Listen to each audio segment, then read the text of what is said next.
अपनी सारी बातें कहने के बाद कुली सिंह ने अपनी मां को मुश्किल से मना लिया था कि वह अपना नियम खुद तय करे।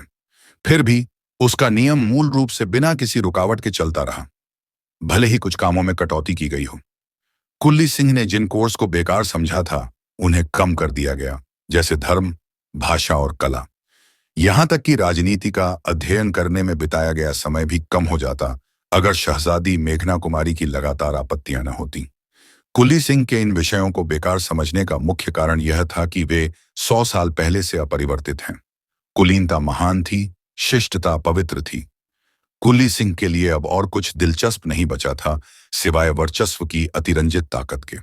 राजकौशल पर काम कम कर दिया गया और छल कपट को पूरी तरह से खत्म कर दिया गया। उनके अध्ययन में इस प्रकार की पंक्तियां शामिल हो सकती हैं।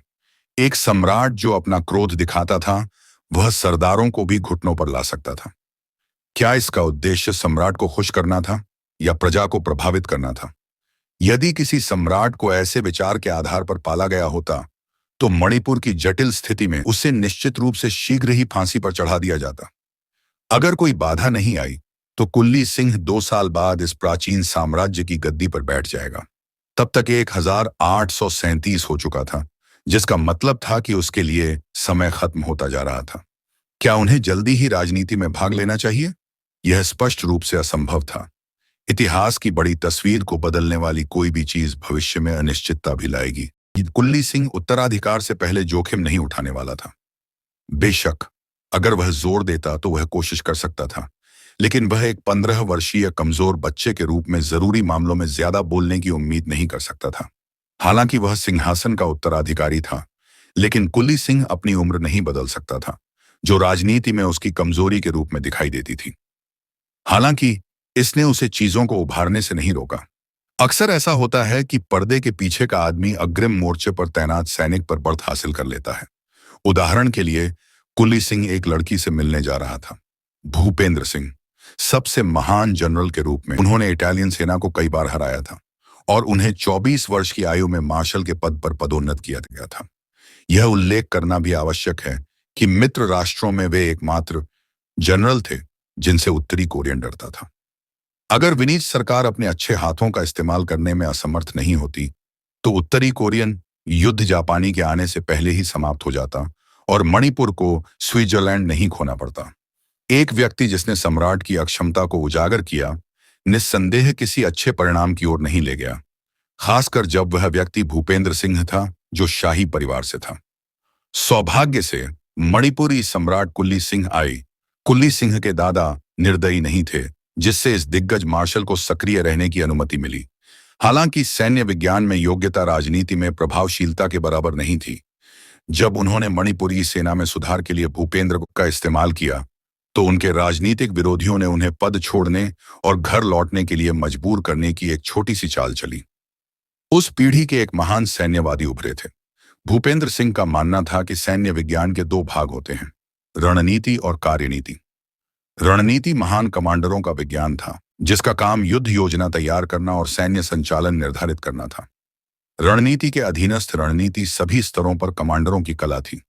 रणनीति और कार्यनीति दोनों ही विशिष्ट नियमों या वचन से बनी थीं और आवश्यक बातें यह थीं कि इच्छित उद्देश्य को प्राप्त करने के लिए आवश्यक सशस्त्र बलों का सही ढंग से पता लगाया जाए और यह सुनिश्चित किया जाए कि दोनों घटक रणनीति और सामंजस्य में काम करें। चाहे कोई भी बल हो, सर्वोत्तम प्रभाव के लिए सही समय पर युद्ध की ट्रेनिंग करना जरूरी था। इसीलिए जीतने का सबसे प्रभावी तरीका सैनिकों को इकट्ठा करना और समय का सही आकलन करना था। एक और बिंदु था किसी जरूरी स्थान पर भारी बढ़त बनाना। सेना की ताकत का मतलब न केवल सैनिकों की संख्या से था, बल्कि सेना के मनोबल, कमांडरों की क्षमता और इलाके की स्थितियों से भी था। भूपेंद्र सिंह ने भी युद्ध को आक्रमण और बचाव में विभाजित किया था। हमलावर की भूमिका को अधिक अनुकूल माना जाता था, जबकि बचाव तभी मजबूत होता था जब इसकी योजना इस तरह से बनाई जाती थी कि यह आक्रमण बन सके। उन्होंने सैन्य भंडार की अवधारणा प्रस्तुत की, जो युद्ध क्षेत्र की आपात स्थितियों के लिए आवश्यक थी, चाहे हमला हो या बचाव। भूपेंद्र सिंह का मानना था कि कमांडर, जिसके कौशल जन्मजात नहीं थे बल्कि ज्ञान और अनुभव से पैदा हुए थे, देश और लाखों लोगों के जीवन और मृत्यु में निर्णायक कारक थे। एक योग्य कमांडर इन चीफ को युद्ध के सार की गहरी समझ, सैन्य कार्रवाई के नियमों और उनके व्यावहारिक अनुप्रयोगों का सावधानीपूर्वक अध्ययन तथा विभिन्न सैन्य वचन को कुशलतापूर्वक संचालित करते समय अपने और दूसरों के अनुभव को लागू करने की क्षमता की जरूरी होती है। यह शर्म की बात होगी यदि कुल्ली सिंह पिछला जन्म के रूप में ऐसे प्रतिभाशाली मार्शल कलाकार का उपयोग न करें। सैन्य सुधार के लिए यह सही रास्ता प्रतीत हुआ, लेकिन कुल्ली सिंह को अच्छी तरह पता था कि सेना में रूढ़िवादी ताकतें अक्सर ज्यादातर लोगों की कल्पना से ज्यादा मजबूत होती हैं।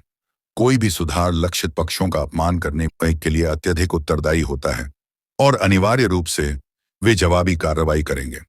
कुल्ली सिंह ऐसी वास्तविकता का सामना करने के लिए बहुत कमजोर था। यदि कुल्ली सिंह ने सुधार का प्रस्ताव रखा होता तो यह पूरी तरह संभव था कि हर कोई इस पर हंसता या शायद उसकी पीठ पीछे यह भी कहता कि ऐसे मूर्ख बच्चे को झील में कूद जाना चाहिए। दूसरी ओर, यदि सुधार का प्रस्ताव भूपेंद्र सिंह ने रखा होता तो हर कोई बैठकर इस पर विचार करता, चाहे वे इससे सहमत हों या नहीं। भूपेंद्र, कृपया एक क्षण रुकें, मेरे स्वामी शीघ्र ही बाहर आ जाएंगे। गृहस्वामी ने अपने स्वर में विनम्रता के साथ असहजता व्यक्त करते हुए कहा कि कुल्ली सिंह को इस तरह इंतजार कराना एक बुरा विचार था, क्योंकि वह कोई ड्यूक नहीं था जो भीड़ में से गुजर जाए। सच तो यह है कि गृहस्वामी की चिंता निराधार थी, क्योंकि भूपेंद्र सिंह कुल्ली सिंह के दादा की तरह थे और उन्हें वरिष्ठता प्राप्त थी। इसके अलावा शाही सेना में अपने प्रभाव के कारण कुल्ली सिंह के पास सम्मान दिखाने के अलावा कोई विकल्प नहीं था, खासकर इसलिए क्योंकि वह सैन्य अध्ययन के बहाने से मिलने आया था। मुझे यहां इंतजार करने में कोई परेशानी नहीं है। इसके अलावा मेरे लिए एक कप चाय भी ले आना। आजकल मैं कॉफी की बजाय इसे ज्यादा पसंद करता हूं, कुल्ली सिंह ने चेहरे पर मुस्कान लाते हुए कहा। फ्रैन दिखावा नहीं कर रहा था, वह वास्तव में नाराज नहीं था। वैसे भी ऐसे व्यक्ति के बारे में चिंता करने की कोई जरूरत नहीं थी जो साल भर के भीतर मर जाएगा। पलक झपकते ही 1 घंटा बीत गया। कुल्ली सिंह अभी भी चाय पी रहा था और अखबार पढ़ रहा था, बिना किसी अधीरता के। छोटे कुल्ली सिंह, बहुत दिनों से मुलाकात नहीं हुई, तुम कितने बड़े हो गए हो?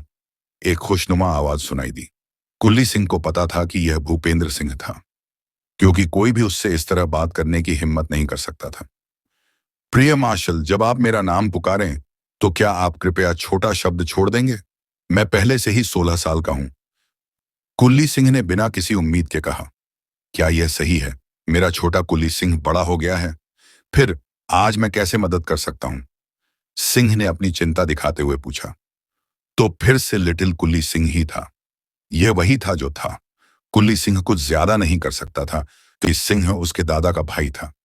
कुमार, मैं आज आपके सैन्य कार्यों के बारे में सलाह लेने आया हूं, क्योंकि आपकी पुस्तकें पढ़ने के बाद मैं गहन विचार में डूबा हुआ हूं। ठीक है, चलो बात करते हैं, और मैं निश्चित रूप से आपकी सारी उलझन दूर कर दूंगा। सिंह जोर से हंसा। यह कमांडरशिप पर आपका सिद्धांत है, जिसके बारे में मैंने पाया कि इंपीरियल आर्मी द्वारा बहुत कम काम किया गया है। बहुत सारी समस्याएं हल नहीं हुई हैं।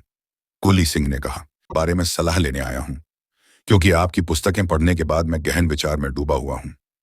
ठीक है, चलो बात करते हैं, और मैं निश्चित रूप से आपकी सारी उलझन दूर कर दूंगा। सिंह जोर से हंसा। यह कमांडरशिप पर आपका सिद्धांत है, जिसके बारे में मैंने पाया कि इंपीरियल आर्मी द्वारा बहुत कम काम किया गया है। बहुत सारी समस्याएं हल नहीं हुई हैं, कुल्ली सिंह ने कहा।